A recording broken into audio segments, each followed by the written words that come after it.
Vanui gam tina kukichate ho zosi na bon chawin jingka pha lakau ni simni Sunday ni khuin zong jingka thuso ngai ki du hiti thuso ngai taw hiti Mars ni sim khat jani Saturday ni khuchun Imphal West Imphal East Bisnupur Tamenglong le songpi lamka gam kai sungin Galmanchah agoma somli leni surrender and bol ki du vi Bisnupur commando unit ho hinga Galmanchah meithal me changtam ta surrender and bol win Sule Tamenglong district Kaimai police station hup sungin zong Galmanchah tamta surrender and boluvi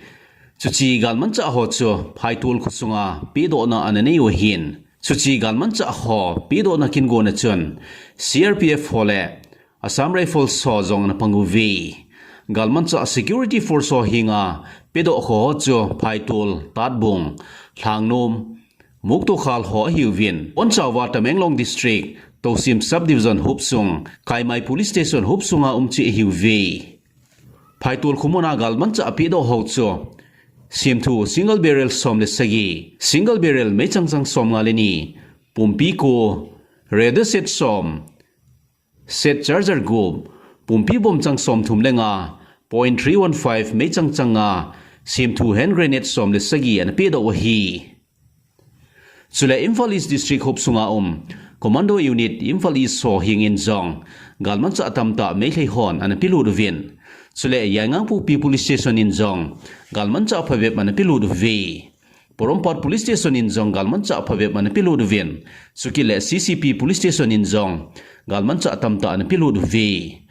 CCP police station a Galmanchah pilud hocho 303 rifle khat gatak rifle khat to mechang chang thum 12 bore rifle khat Single barrel khat, pumpi khat, sim2 bomb improvised explosive device IED, kezini gram zanga agi, BP helmet, BP jacket khat che, number 36 hand grenade khat, tear gas grenade khat to, redo set khat an pilud ahi. Security force on zanhi Saturday ni khoa, Kangui district hupsunga thingsat molsung, Mark Hill atina umuna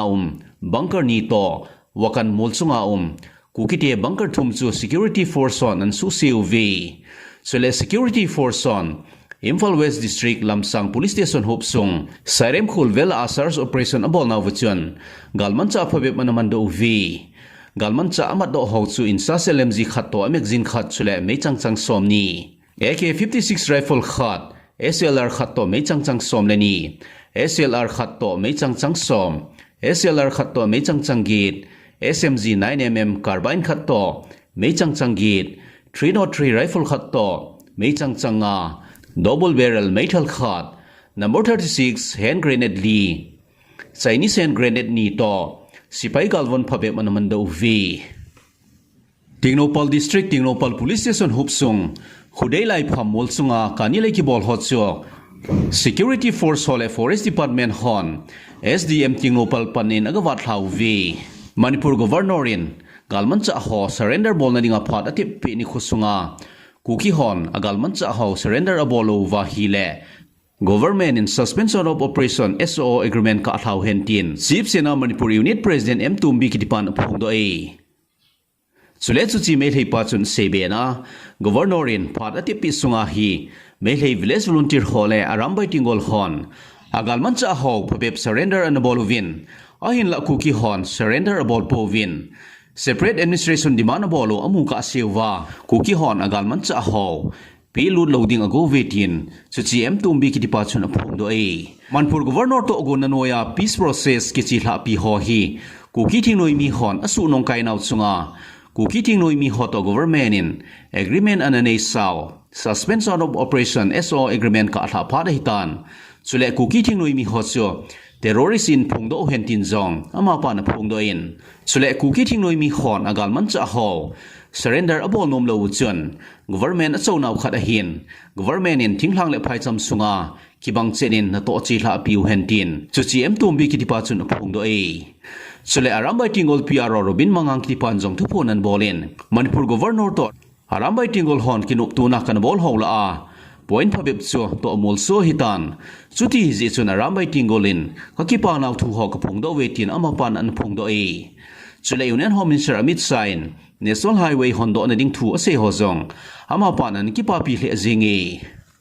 Cookie Students Organization Delhi NCR Hole Cookie Zo Women's Forum Delhi NCR in Zani Delhi Kopia Zantar Mantar Muna Cookie Tia Adinga Separate Administration Gamtum Simdo Tia Nedinga Kipin Nale Government na to na ho Lunglai lo vet sana kipin na anbol nunguvin India Prime Minister Narendra Modi hinga Cookie Zo Women's Forum Delhi NCR Hon Memorandum Khat an Piludu V Suchi Memorandum Machun Demand Pabep an Piludu Vin Cookie Tia Adinga Separate Administration Union Territory with Legislature Simdo Hinading Le Separate Administration Simdo Nadinga Togon Simdo Ding Ho Kiloi Khom na Committee Khat Simdo Hinading in Zong Cookie Zo Women's Forum Hon Demand an Bolovin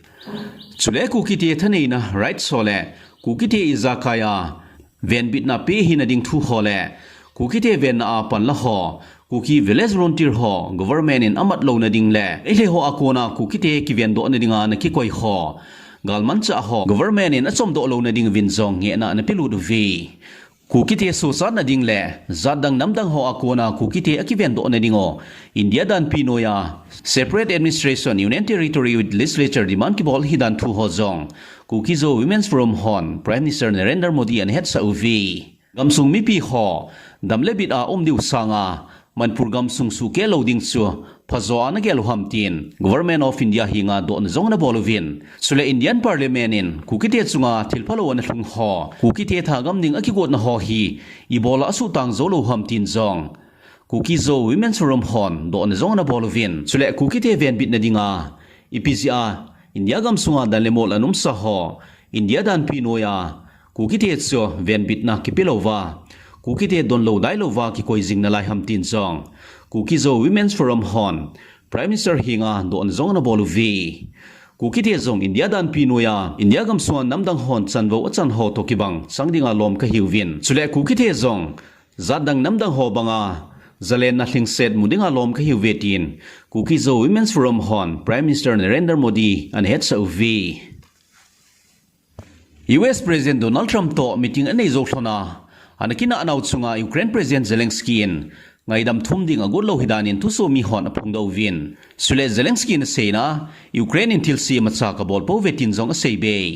United States in Ukraine gala Ukraine ti anung sun naw tu ho say to ding le Ukraine ti mineral so chungchang tu ho a kiho na nay dinga Zelensky in United States gamsung an zodahin ahin la kiho thla na imatsa lovin chuchi meeting chu an ki chai tai United States in Ukraine te pressure pi a galetol nga sa ding Ukraine te thau tui hole leinoi thil mantam ho ake khat 50% kilading tia to gonan semo hi US President Joe Biden in Ukraine te kithupina an pi ho US dollar 500 billion man kithupina an pi ho cho United States in Ginungla do te ding agodo hin US President Donald Trump so US Vice President J.D. Vance to an hitlonin Ukraine President Zelensky so sunim te ding agodlon wangchun Zelensky chu an sunim thlon jopon Zelensky in White House an datha alotai chuchi US vai pu hoto akiboi na ho cho sei to ki the he tin Zelensky na phungdo e Ukraine adinga United States so gol pa khan an hiwin chuchi United States so thla su ding chu Zelensky in adat theipon chule Donald Trump so Ukraine langa apanding adei dan thu ho jong Zelensky na phungdo e US President to Ukraine President kamchinga akina an hlon cho Russia President adinga masal na linta khat hi tin thu so mi hon phungdo vi US President Donald Trump to Zelensky ki hona kina ana an pindo sa cho US Vice President J.D. Vance sidanin tu so mi hon apong da ovin sule US Vice President J.D. Vance chun Ukraine te hi amunom lo hi la hi White House muna US President to Ukraine President anaki ho khilo to kilhon chun Ukraine President Zelensky so US President Donald Trump in sumuna kun chun anano do tan hi le US le Ukrainian minerals deal sign bolding agud chu an bol thei tapu vi Zelensky in US akunin United Kingdom an zonin London khupiaum United Kingdom vai pu hoto an gimutu e United Kingdom la European Union honwang Ukraine chu hatin atosot jingovi United Kingdom government in Ukraine te longlo hila tosot naw thu ho phungdo vin United States in nungsun jing zong leo United Kingdom government in Ukraine te longlo hila tosot naw thu ho phungdo vin United States government in Ukraine te nungsun jing zong leo UK le European Union gam hon wang long lo hilin Ukraine te adin pizing uvi United Kingdom in Ukraine te atusot naw thu ho phun do to khilon chun Ukraine President Zelensky in akipa na thu ho na phung do e Zelensky in UK Prime Minister Keir Starmer akimu pinungin tuni khu Sunday ni khwa hi UK lengpa King Charles zong akimu pidinga hi Poland Prime Minister Andrzej Duda in tuponan bolin Ukraine President in US President aki uthla apia aki ho champi na ding in ngen zong na bolin ahin la Zelensky in wang ki ho champi ding agu hi la ye Slovakia Prime Minister Robert Fico in zong Ukraine te chu Russia do na agal bol na wa sumle pa hian lang sipai lampang hi jing zong le ki thu pi na ima cha ka pi lo hilding hi tin phung do e ahin la Norway in Ukraine te chu sumle pa ya ki thu pi na pi beding agor hi dan thu ho phung do e US President to ki ho na ani na thlona anakina ana thlon chungchang thu achun